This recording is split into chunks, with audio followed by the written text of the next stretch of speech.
Welcome to this Wellbeing Conversation brought to you by the Wellbeing Directory in partnership with the Busy Women Club. I'm Helen Ranson, and each time we chat with some of our wellbeing professionals who feature on our National Wellbeing Directory, exploring their journeys, their passions, their skills in supporting others to live better and thrive. And today we have Delith with us, lovely Delith Johnson, from Becoming Your True Nature. Really fascinating conversation this is going to be because I personally, I think as Delith knows, have a huge passion for trees and always have had. And today we're going to be talking about the world of forest bathing, which I don't really know an awful lot about, but Delith is going to fill us all in now. So you guide others in forest bathing, Delith, and that's your work, that's your business. I've never experienced it. So how is it different from a walk in the woods? I love that question, Helen. And hi, everybody. It's absolutely gorgeous to meet you today. It's so very different to a walk in the woods because forest bathing comes from Japan and the actual real name is Shinrin Yoku. Shinrin means forest. Yoko means bathing. And another thing that people think is, do I take my clothes off? Where do I go bathing in the forest? I wasn't thinking that at all, I have to say. People actually do. Which, why wouldn't you? You'd think, oh, where do I go swimming in the forest? But the bathing aspect is actually about bathing your senses in the atmosphere of the forest, of woodlands, of trees. And when we bathe our senses, we're really opening up our whole body and our mind to access and connect with nature in a completely different way. And we don't really tend to do that when we walk through the woods, especially with a dog, and I love dogs. Because when you're walking, you're probably going to be walking reasonably quickly. People tend not to walk slowly. So the practice in itself is about slowing down so much that your senses become awakened. So your sense of seeing becomes much more, you notice so much more. And I have had clients come forest bathing who have said, I have walked through this woodland hundreds of times and I've never seen it. Not like this.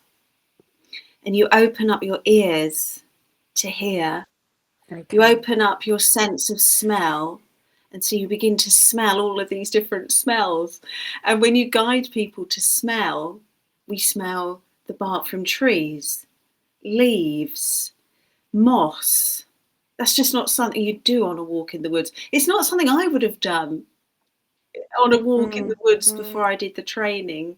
In 2019 is when I trained in forest bathing. So it's very mindful. It's a very slow, mindful approach to immersing yourself in nature. That's really well put, yes.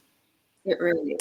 And you as a guide, you take people on that journey, do you? Do you do this in groups, or tell me what it would look like if I came along to one of your sessions? I'm intrigued. What would it look like?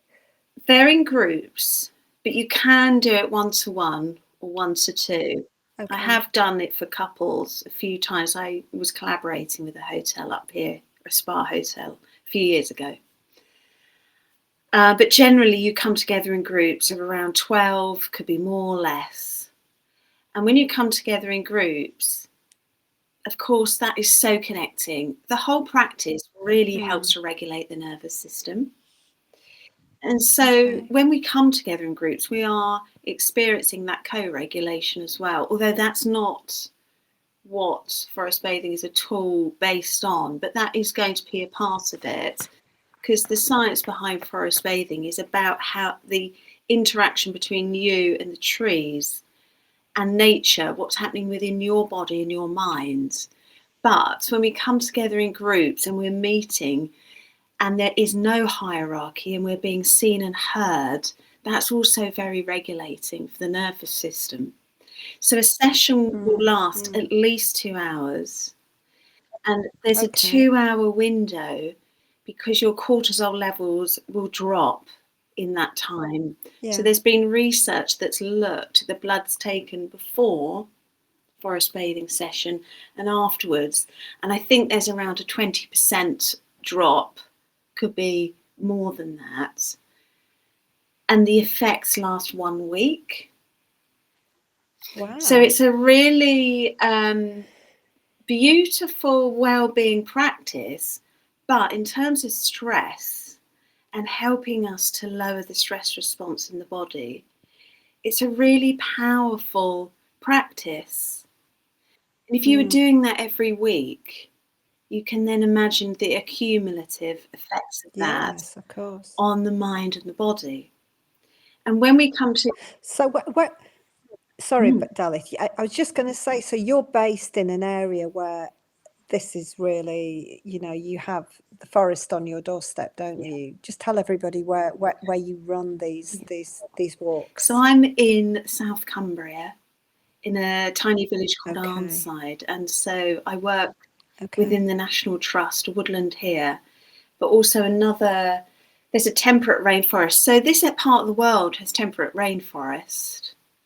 Wow, I didn't know that. Yes, on the west coast, Scotland, Cumbria, Wales, Cornwall, we have temperate rainforests. I only discovered this myself about 3 or 4 months ago.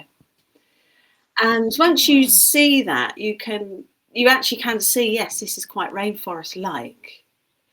And there's an abundance of lichens and mosses. I mean, it rains a lot.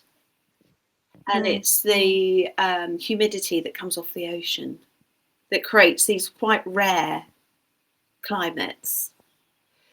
And I work in another one just down near Silverdale, which is North Lancashire, and that's very much a temperate rainforest, and it's just really magical. And so when people come forest bathing, yes, there are all of these physiological effects which are lowering blood pressure, reducing cortisol, supporting your immune system because you breathe in the medicine, the phytoncides from all the plants and the trees, which help your natural killer cells. You've got the microbes in the soil that also support our immune system. But apart from all that, you also have the experience of being a child. And people say that in the forest bathing sessions, oh, I've got memories of when I was little and I used to do these things. And you experience, because your senses are heightened, you can experience this sense of awe, which is quite otherworldly and helps you to feel connected to something big. Something bigger. Yeah. And also there's the energy, I suppose, of the community who are there with you, that you're mingling and sharing. So there's that sort of healing benefit of being with others whilst you're experiencing this, so what sort of shifts do you notice in people as they, from the start of the process through to when they leave you? What can you notice? Somebody might come fatigued or stressed or anxious and leave feeling more at peace, more enlivened. So that really beautiful, it's the regulated nervous system, isn't it? To feel at peace, but to feel alive. Yeah. Some people will have an emotional release in the session. It's quite normal to feel moved. And so when we meet in the circle, we share in the context of nature connection. And sometimes that is emotional as well, and that's just fine. So it has that circle element where you are seen and accepted as you are, and we're all seen and accepted as we are with nature. So somebody will experience or can experience metaphors and meaning. So nature will give messages that mean something to that person, and then they can share it. Okay. And because, Okay. again, they're being heard, sometimes it's really exciting for people to share these quite profound experiences that they're having. And so when they leave, I say to them, if you feel really tired later, that's okay. You know, that's actually normal. It means that your nervous system is regulated so much that you're now in rest. Yes. My mum comes, and she's late 70s, and she always has a really good sleep in the afternoon. So I actually mention that now, because sometimes you can be like, oh my gosh, I feel really tired. But generally, we're all rushing around, and we don't give ourselves time to stop.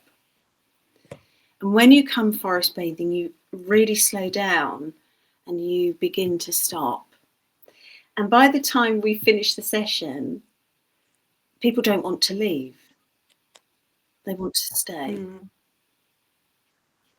Yeah, and there's something quite tiring about using your senses if you're not practiced at it, isn't there? So I can imagine that that adds to your general levels of fatigue, that sort of mindful concentration of focusing on things that you're not used to connecting with takes energy. Well, it's very, okay, so it's actually restful attention. So it's not analysis. It's not hard, because it's all really gently guided and it's playful. So what would they describe a sort of schedule of a typical retreat? What would it look like? Because Delith advertises her retreats in the directory and on the Busy Women Club, so you can find details of them there. So what would people expect coming along? How would it look the day? Would it be a day, or is it overnight, or do people stay with you longer than a day? I love that you're asking this, because I'm actually planning longer term retreats next year. Okay. But in the past, say 5-6 years, I've done half days and I've done some full days. Right. So for just forest bathing, it's a half day. So you arrive to begin at 10:30 and we finish at 1, and then you're back at the car by 1:15. And in that time, you see, you've had that 2.5 hours in the woodlands. I know that physiologically you will have gone into a much more rested state. We meet up in a car park. I do an introduction, we introduce ourselves, and then I literally take them on an adventure. So what I'm doing is I've designed routes really with nature, because I know the woodland very well. That my role is to kind of provide, exactly as you said before, like an adventure or like an experience, like it's a transitionary experience. So they are having a different sensory stimulus, and then we come out at the end and we will do a closing ceremony. We usually make some nature art. So we open it and we end it, and I'll sometimes read poetry. Normally I'll read some poetry as well. And so on a day retreat, which I have one in a few weeks, I'll have forest bathing in the morning, then we'll have lunch, we'll have a fire, we'll do a woman's circle, we'll do some movements and some creativity exercises. That's all outside. And then next year, when I do my longer retreats, I may also be collaborating with other facilitators. I would love to be taking people out, say, forest bathing for, say, 3 days, and then doing other things in the afternoon. Because it actually can be really, really healing and quite cathartic. Like nature literally becomes the healer, because nature helped me. So I know how powerful that is. The body can feel safe enough to let go. of things. Mm. And that can happen in a day, can happen in half a day, because the practice is so very gentle. You'll just be taken to where you're going to go. But equally, it's all focused around nature connections. So it's a very gentle therapeutic practice. I love it. Wow. Yeah, it sounds so different and so interesting. When you came down to see us in Cheshire, we were all getting ready to book a minibus to come up and have a go, weren't we? Because it sounded just lovely, a proper escape, Oh, you must come. and a reset, and it feels like a rebalancing point, that you're taking people on through that journey in nature. And of course, nature is, as we all know, is really good for our mental health and healing. And so this is sort of feels like another level that you're taking people to experience the healing benefits of being in nature, which is just amazing. It's just amazing. In the past, I did some 6-week courses because I trained as a forest therapy practitioner, and I might actually do the training again because I did that 5 years ago, and it's evolved. The whole this whole area is really evolving very quickly. And I did 3 courses. 2 courses were with a charity up here. We got some funding, and so that was for mild to moderate anxiety, depression, and trauma recovery. So they were 6-week courses, and we met in some beautiful woodlands, not in Arnside, but further north. And it was just so tender to witness and be a part of, because women were coming with very different backgrounds and experiences, difficulties, and to see how their journey from start to finish. And I did do some recording of statistics, and they did feel more confident, more clarity. I can't remember because it was a while ago, but when you do it for, say, 6 weeks, you're getting the accumulative benefit week on week on week. But the thing is, Helen, we are meant to be in the natural world, and that's just a part of our natural way, isn't it? Absolutely. And so, Absolutely. like you, I've always had an affinity with nature, and I was taken off into London for 25 years or whatever, but it feels like a homecoming when you go back to nature, and I think that's why it can be emotional for people, because you do meet yourself. I often find it quite an interesting thought that lots of people, when they sort of reach retirement age, tend to move to the country. It's almost like there's that space in their life then, a regrouping and regathering, and they're drawn to places that are quieter, that are less busy, that are more natural. Away from the hustle and bustle that sort of tends to overwhelm us and heighten our nervous systems. So yes, it is an interesting sort of natural practice that people do, but fascinating that you can offer these pauses, these retreats to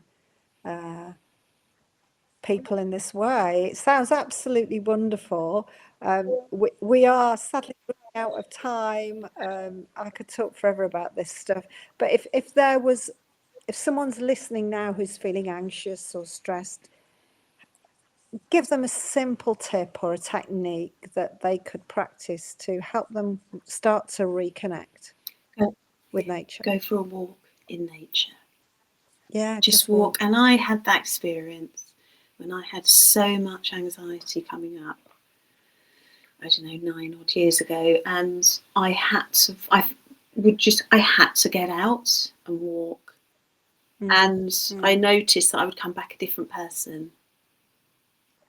Yeah. So just that is to make it a habit, is to get out. And then once you've got into that habit, then begin to slow down and notice a leaf. You know, touch a flower, touch a tree. And there can be a really beautiful tenderness that somebody begins to experience, which can feel really soothing to them if they're struggling.